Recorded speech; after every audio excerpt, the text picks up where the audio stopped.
She kissed me goodbye, told me she was off to visit her family 600 kilometers away, said she just needed a little space. A week later, I watched her sipping wine with her ex on a patio, laughing like I didn't exist. So I didn't yell. I didn't beg. I moved out without saying a damn word. And on the day she found out, her entire world fell apart in under 5 minutes. If you've ever been betrayed by someone who thought you were too soft, too blind, or too forgiving to fight back, this story is for you. Hit that like button, subscribe, and get ready. Because this isn't just revenge, this was surgical justice. We were 3 years in. Lived together, split the bills, shared the bed, did the whole future planning thing, or at least I thought we did. Lately though, things weren't right. We weren't fighting exactly, it was more like silence. That heavy kind where the TV fills the space you used to fill with laughter. I chalked it up to stress.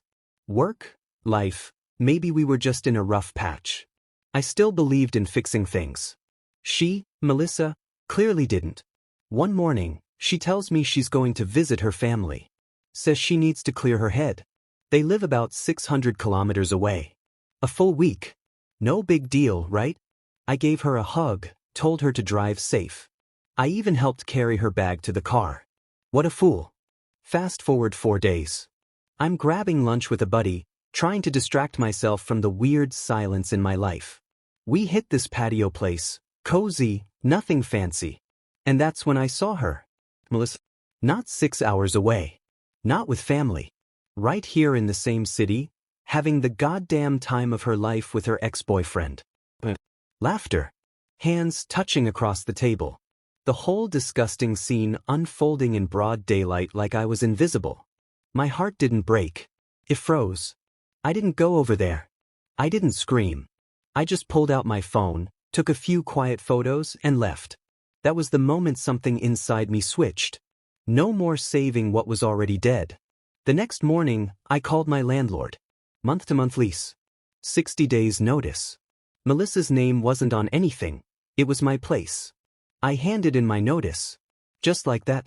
He was a good guy, one of the few genuine people left. I told him the basics, and he didn't pry. Just nodded, asked me to let him know when I found a new place. I did. From there, the plan began. Over the next few weeks, I became quiet, distant, not angry, just detached. She came back from her trip acting like nothing happened. I didn't call her out. I didn't even mention the photos. I suggested therapy once. She shrugged it off. Started staying out late more often. Claimed she was crashing at a friend's. I just said, cool. Be safe. Every time she was gone, I packed. Every time she was out, the landlord brought in potential tenants to view the apartment. All of it, behind the curtain. She had no idea. Then came the final morning. I'd scheduled the moving crew for 7 a.m. sharp. The guys rolled in like clockwork. Boxes, tape, tools, everything. Melissa was still asleep when they arrived. By the time she stumbled out of the bedroom, rubbing her eyes and asking what was going on, half the living room was boxed up. She looked around like she just walked into someone else's nightmare. Jake, what the hell is this? I didn't say anything at first. Just walked over to the kitchen counter and laid the photos down in front of her, the ones I'd taken of her and her ex at the patio. She stared at them, blinking, then breathing faster. You followed me? No, I said. You were just stupid enough to lie to someone who trusted you. Before she could open her mouth again, the landlord walked in. He looked her dead in the eye and said, "You've got until midnight to get your stuff out. New tenants are moving in. If anything's left, it goes to the curb." She just stood there, mouth open, eyes wide. Then she looked around and saw the truth. Everything in that apartment? The couch? TV? Kitchenware, bed frame, even the damn coffee maker? All she had were a few drawers of clothes, a toothbrush, and some makeup. That's it. I watched her process it all, the panic setting in behind her eyes. And I just breathed. Felt the weight leave my shoulders. Felt clean. As I left the apartment for the last time, I snapped one final photo. Melissa, standing in the middle of the living room, her bags half packed, her life in pieces. It wasn't revenge fueled by rage. No screaming, no slamming doors. It was colder than that. Smarter than that. She lied. I erased her. Melissa thought she had time. Thought I was too passive to notice. Too forgiving to fight back. She thought she could live a double life, and I'd never find out.